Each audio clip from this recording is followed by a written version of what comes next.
नमस्कार, स्वागत करती हूं आप सभी का भारत 24 पर। मैं हूं आपके साथ पूर्णिमा मिश्रा और आज का हमारा इंडिया स्टोरी शो कई मायनों में बेहद खास है और मैं यकीन के साथ कह सकती हूं कि आज का हमारा ये शो देखने के बाद आप गर्व की अनुभूति करेंगे। आज आपके चेहरे पर कामयाबी की एक मुस्कान आना तय है और वजह है बीते कुछ दिनों में भारत की सफलताओं का परचम।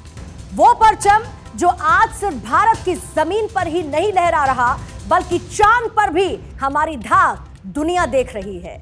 चांद की जमीन का वो हिस्सा जहां पर पहुंचने के लिए तथाकथित महाशक्तियां मशक्कत कर रही थी, ठीक उसी जगह पर भारत ने कदम रख दिया है, तिरंगा लहरा दिया है। ये इसरो के वैज्ञानिकों का समर्पण और मेहनत का ही नतीजा है। तो वहीं इस कामयाबी के पीछे 140 करोड़ भारतीयों की दुआओं का भी दम है और भारत का ये दम पूरा विश्व देख रहा है।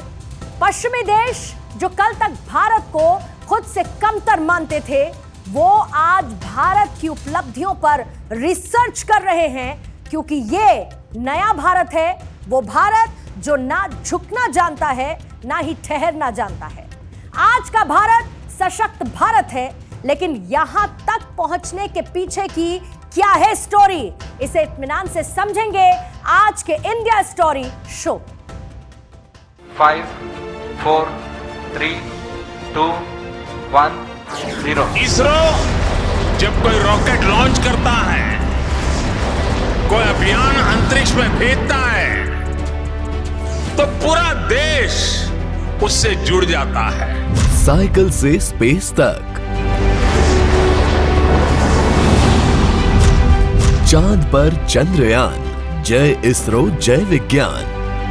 आज पूरी दुनिया भारत की साइंटिफिक स्पिरिट का लोहा मान चुकी है। सूर्य पर इंडिया की ऐतिहासिक छलांग, अब की बार सूर्य नमस्कार।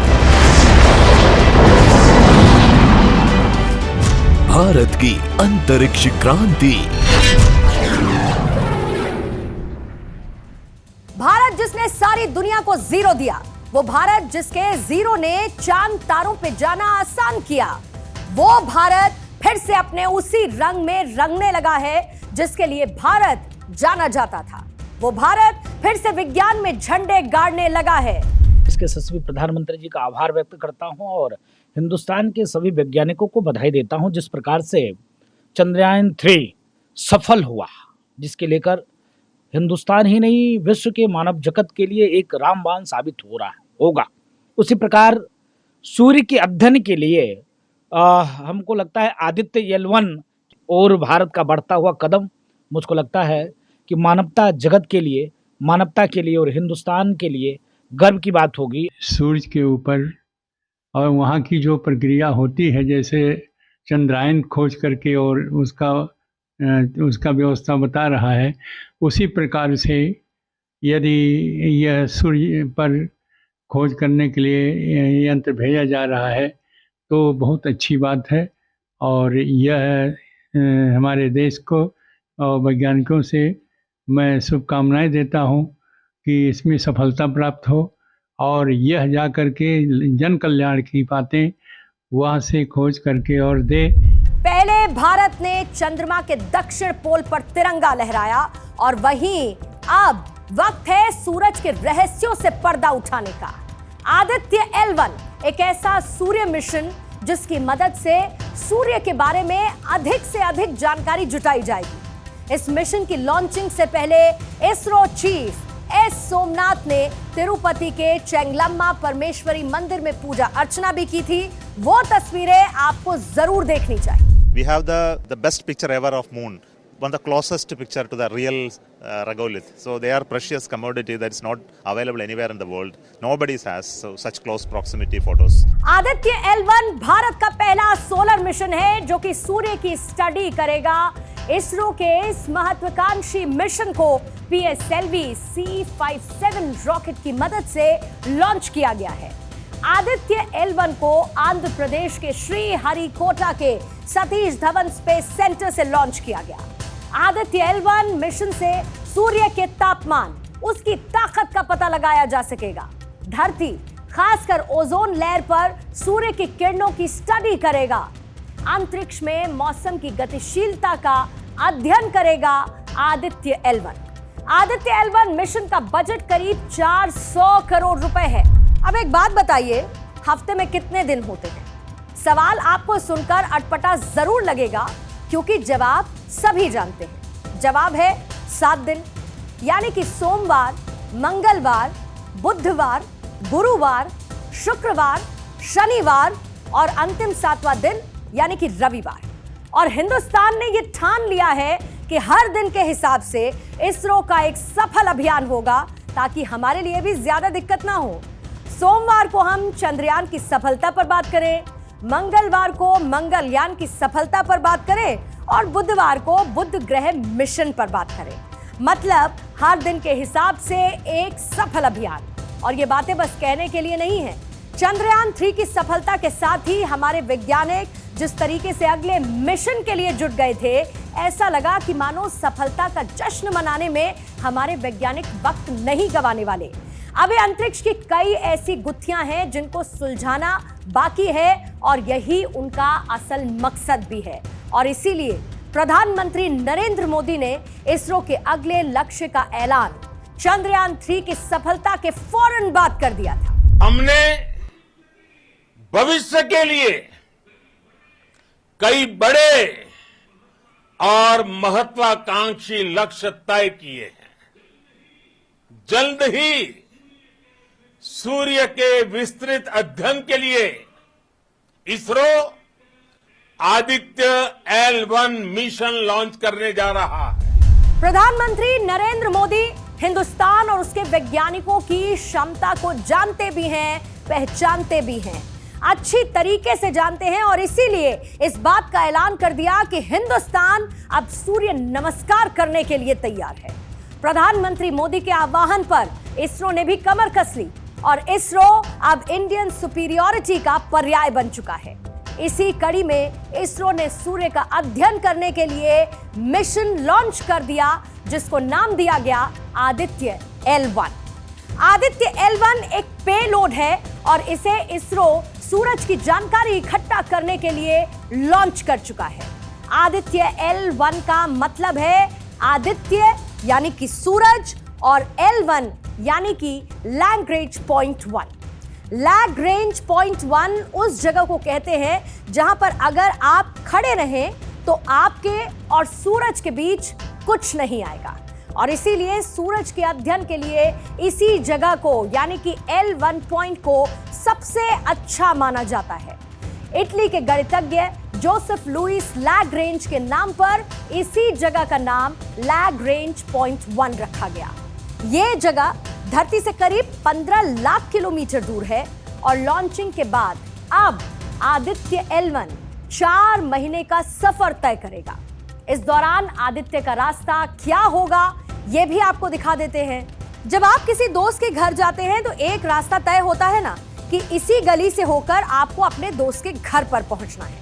तो आदित्य के लिए रास्ता तय है और इसको वैज्ञानिक यानी कि साइंटिफिक भाषा में ट्रैजेक्टरी कहते हैं।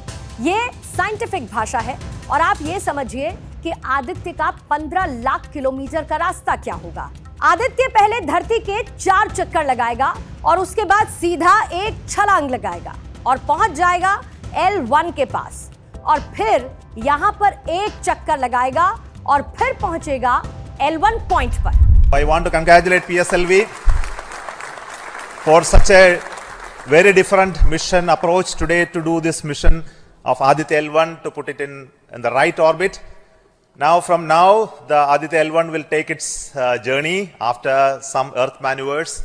It will start its journey to the L1 point, a very long journey of almost 125 days. So, let us wish all the very best to Aditya spacecraft. अब आपको ये तो समझ में आ गया होगा कि भारत ने सूर्य पर अध्ययन करने के लिए इस मिशन को लॉन्च किया है। अब आपके जहन में ये सवाल भी आ रहा होगा कि सूरज इतना गर्म है तो ये सैटेलाइट सूरज के पास पहुंचकर जल नहीं जाना चाहिए था।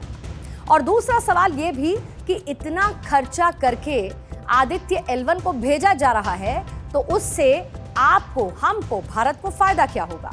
सवाल जायज भी है और जवाब भी मैं आपको बता देती हूं। पहली बात यह है कि आदित्य L1 में उन धातुओं का इस्तेमाल किया गया है जो कि 1400 डिग्री सेल्सियस टेम्परेचर को बर्दाश्त कर सकते हैं, यानी कि लैग रेंज पॉइंट 1 पर जो टेम्परेचर होगा उसे हमारा आदित्य संभाल लेगा। रही बात इस अभियान से हमारा फायदा क्या होगा, तो सूरज के बाहरी लेयर की कुछ ऐसी चीजें हैं जिसे वैज्ञानिक प्रोटॉन्स कहते हैं और वो वक्त वक्त पर धरती की तरफ आती हैं, जिससे हमारी धरती के मैग्नेटिक फील्ड यानी कि जहां तक धरती का गुरुत्वाकर्षण बल का असर होता है उसको दिक्कत पहुंचाती है।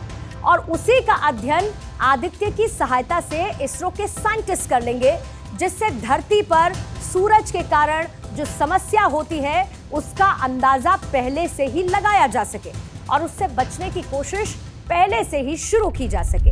यानी कि आदित्य मिशन हमारे लिए वो सुरक्षा कवच की भूमिका निभाएगा जो ये पहले ही बता सकेगा कि धरती पर सूरज की वजह से क्या संकट आने वाला है और उससे भारत पर असर क्या होने वाला है। हमारी पृथ्वी से सूर्य करीब 15 करोड़ किलोमीटर दूर है। आदित्य L1 वैसे तो इस दूरी का महज 1% ही तय कर रहा है, लेकिन इतनी सी दूरी तय करके भी ये सूर्य के बारे में हमें ऐसी कई जानकारियां देगा जो पृथ्वी से पता करना संभव नहीं होता है। भारत से पहले दुनिया के 3 देश सूरज पर मिशन भेज चुके हैं। मिशन भेजने वाले देश अमेरिका, जर्मनी और यूरोपियन स्पेस एजेंसी है। इन्होंने अब तक 22 बार सूरज तक पहुंच बनाने की कोशिश की है, लेकिन महज एक बार ही वहां के सैंपल जुटा पाने में सफलता मिली है। हालांकि ये सैंपल भी सूरज नहीं बल्कि उससे बेहद दूर चक्कर लगाते समय राह में आई हुई सौर हवाओं के थे, और इसके बावजूद ये मिशन सफल माना जाता है क्योंकि करीब 1.5 करोड़ डिग्री टेम्परेचर यानी कि सैकड़ों हाइड्रोजन बम के बराबर ऊर्जा से दहकने वाले सूरज पर लैंड करके रिसर्च करने की बात सोची भी नहीं जा सकती है। सूरज के करीब जाना भी असंभव है। विज्ञान पर जो भी देश पैसे खर्च करते हैं उसका फायदा भी वो देश दोगुने उठाते हैं, जैसे कि भारत में सैटेलाइट लॉन्च करने में महारत हासिल कर ली है। और अब इसका फायदा आपको बता देती हूं। 1999 से अब तक भारत ने सिर्फ विदेश के सैटेलाइट लॉन्च से 2400 करोड़ रुपए कमाए हैं, और इसके लिए भारत ने 19 देशों के 425 सैटेलाइट्स को लॉन्च किया है। ये तो अभी शुरुआत है। चंद्रयान 3 की सफलता ने भारत को विज्ञान, खासकर अंतरिक्ष के अध्ययन के केंद्र के तौर पर स्थापित कर दिया है। अब दुनिया के कई देशों के लिए भारत ही उम्मीद का केंद्र बन चुका है, और इसकी एक बड़ी वजह है भारतीय डील का सस्ता होना। जैसे कि मान लीजिए सिंगापुर को 5 किलोग्राम का एक सैटेलाइट लॉन्च करना है, और अगर वो अमेरिका से इस सैटेलाइट को लॉन्च करवाता है तो उसे 1,65,00,000 रुपए खर्च करने होंगे। वहीं अगर वो भारत से इसी सैटेलाइट को लॉन्च करवाता है तो उसे लगभग 62 लाख रुपए ही देने होंगे।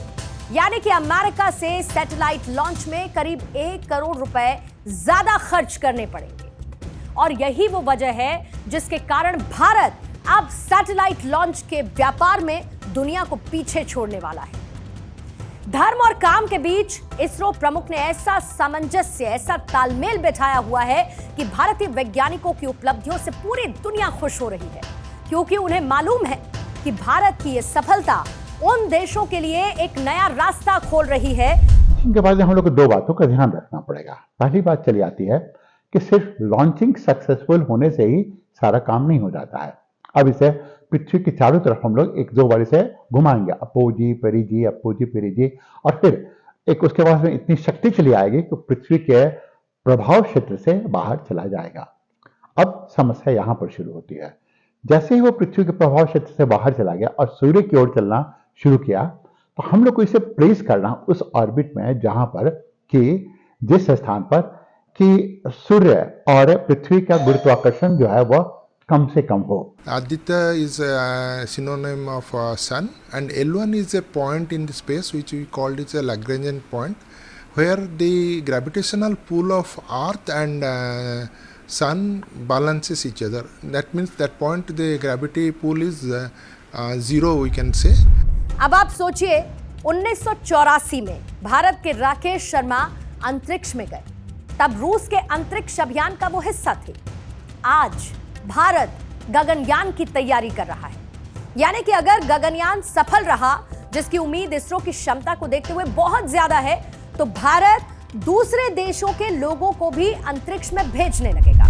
यह मिशन सिर्फ भारत का मिशन नहीं है, बल्कि सूर्य की अपार ऊर्जा से पूरी दुनिया को रोशन करने का मिशन है। यह भारत का वसुदैव कुटुंबकम है और इसीलिए पिछले 15 साल से रॉकेट के प्रक्षेपण से पहले इसरो के अधिकारियों के मंदिर में जाने की एक परंपरा बन गई है। चंद्रयान 3 मिशन से पहले भी इसरो चीफ एस सोमनाथ मंदिर पहुंचे थे, ताकि ईश्वर की कृपा से दुनिया के भले की कामना करने वाले इस मिशन को सक्सेसफुल किया जा सके। मून मिशन की तरह ही इसरो आदित्य L1 की लॉन्चिंग का लाइव टेलीकास्ट कर चुका है। ये तस्वीरें नए भारत की कहानी को दिखाती हैं और इन्हीं तस्वीरों के साथ आज के शो इंडिया स्टोरी में फिलहाल इतना ही। आप उन तस्वीरों को कुछ पल के लिए देखिए, अपने जहन में संजो लीजिए और जीवन भर के लिए याद रखिए और बदलते भारत की कहानी का गवाह बनिए। आप सभी का बहुत बहुत शुक्रिया इंडिया स्टोरी का हिस्सा बने रहने के लिए। आप बने रहिए भारत 24 के साथ। 10, 9, 8, 7, 6, 5, 4, 3, 2, 1, 0.